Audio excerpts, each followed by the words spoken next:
and it'll be over my dead body that I'll have to get a shot. I will not do it. Well, yeah, that's how that would work, actually. So it's Sarah Palin, so maybe she gets this stupid irony of the point that she's making, but she appeared, as every troglodyte in America did, at the Turning Points USA Christmas awful-a-thon, I guess. She was there, and Charlie Kirk was there, Tucker Carlson is there, Don Jr., Kyle Rittenhouse.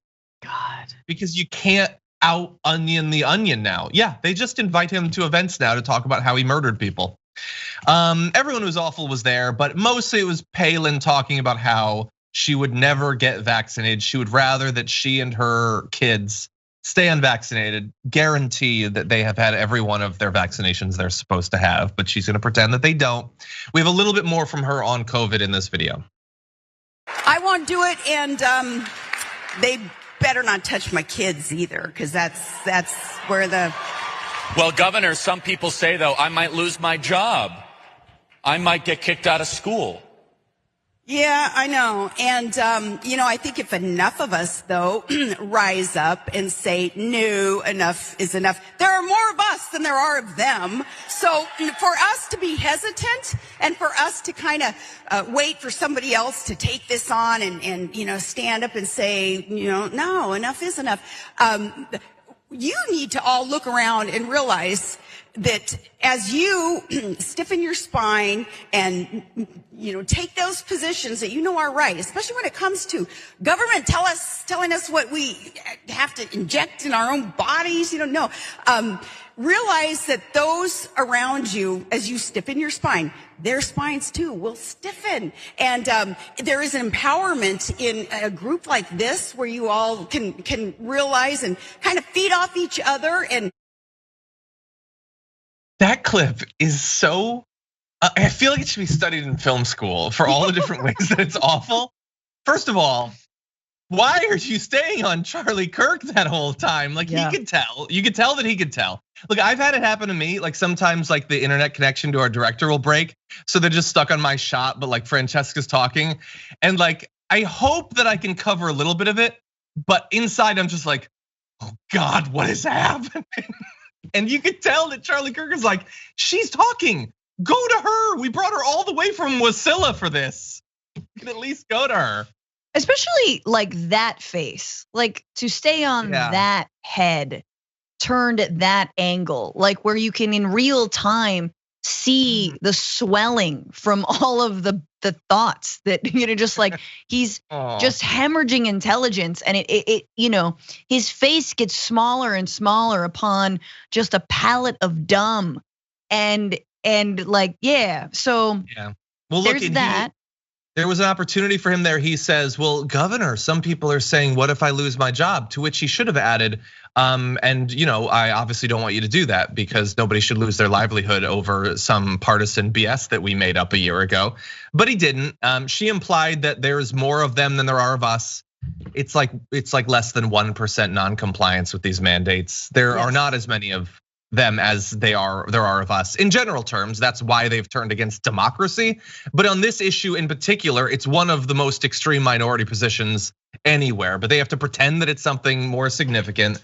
And she used the term stiffened at least 3 times there. And I really feel like it wasn't necessary to make her point. I don't know what the thing about the spine is, but anyway, thank you for coming back, Sarah Palin. It was weird. Sarah Palin is back, baby. Whether you want or not, and you probably don't, she's running for office once again. She's joining over 50 other candidates who are trying to take the seat that was vacated by Representative Don Young when he died earlier this year.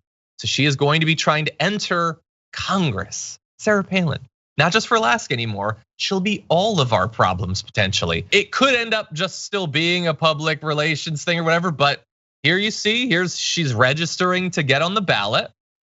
And it's considered serious enough that a lot of high profile politicians have already weighed in, including some Republican strategists, like this Republican National Committee woman from Alaska said, there had been speculation, but I was surprised. She will certainly be a contender. Beyond that, I don't know how it will be received. She hasn't been active in politics since the run for vice president and her service as governor. She hasn't been involved, or I haven't seen her at events. And another claim that Palin is, quote, certainly the favorite, just because everyone knows her. But caution, people still remember her quitting. It's not a slam dunk.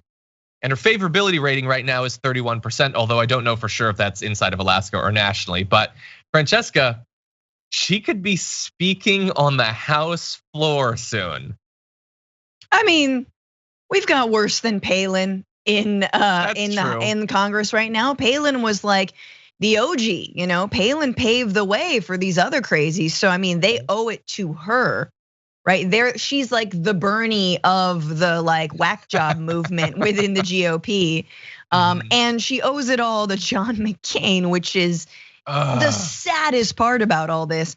But she was saying "drill, baby, drill" before Lauren Boebert put it on her dress or whatever the hell she thinks is cool. So I'm of two minds. Number one, the reason she's running is because Newsmax won't offer her a job. And the reason Newsmax won't offer her a job is because, I say this with a lot of care, but she's very dumb. Like she's real stupid. Like she's so dumb, she can't maintain the line of propaganda. Like she's unable to have a through line. Like Marjorie Taylor Greene obviously is stupid, but she knows how to get her points across, right? And same with Lauren Boebert. Palin been dumb. She's admitted that she didn't read, couldn't name one single newspaper, says that she could see Russia from her backyard, which that could be I'm gonna get him, I'm gonna get Putin because every day she wakes up and fires one shot at the general direction of Russia. Hey, all of Alaska, this is Sarah Palin, your former governor here in Wasilla. Hey, I just want to take a second to wish you all a very, very Merry Christmas. My most favorite people in the entire world. Alaska, I love you. She loves them. That's why she's working so hard to move back to DC when she becomes a representative. She's running for Congress right now. Now, that video is freely available, that one. I think that's on YouTube. If you would like something more personalized, Sarah Palin has for a while been on Cameo. A Cameo is, of course, the site where you can get celebrities or something approaching celebrities to make custom videos for you for pay.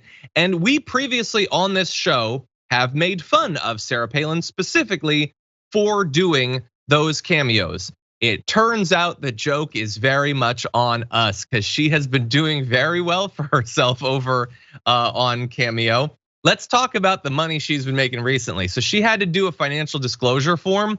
We expect that for people running for House. Presidents don't have to do it anymore. But anyway, she earned over $211,000 on Cameo just last year. That is nearly 40K more than she would make as a member of the House. Just pumping out those personalized videos, she made over 200 grand in a year. And if you look at this next graphic, you'll see a breakdown of some of the other things she's made money off of.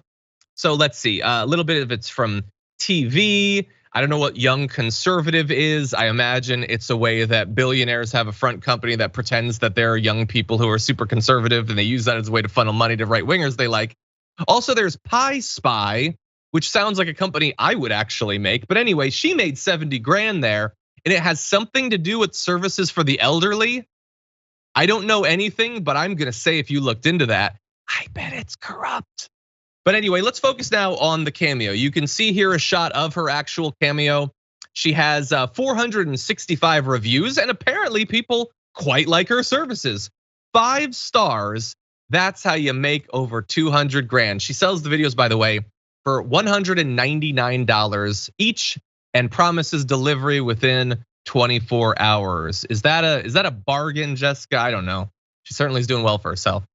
Man, I really blame SNL for this. It's their fault. When Sarah Palin was saying stuff like immigrants need to speak American and we need to make laws based on what the Bible says, that would have been a really great time to have some really good satire on the descent into white Christian nationalism. And SNL was like, best we can do is make fun of her voice. Sorry, we're gonna make her a meme. And now her voice is so profitable and she's making so much money off of Cameo. I blame SNL, although I would really like to like submit to her, hey, can you say this quote? And it'll be like a Eugene Debs quote or like a Che Guevara quote. It'll be like, it's a Ronald Reagan quote. My friend really likes it. Can you just say it and be like, this is so true?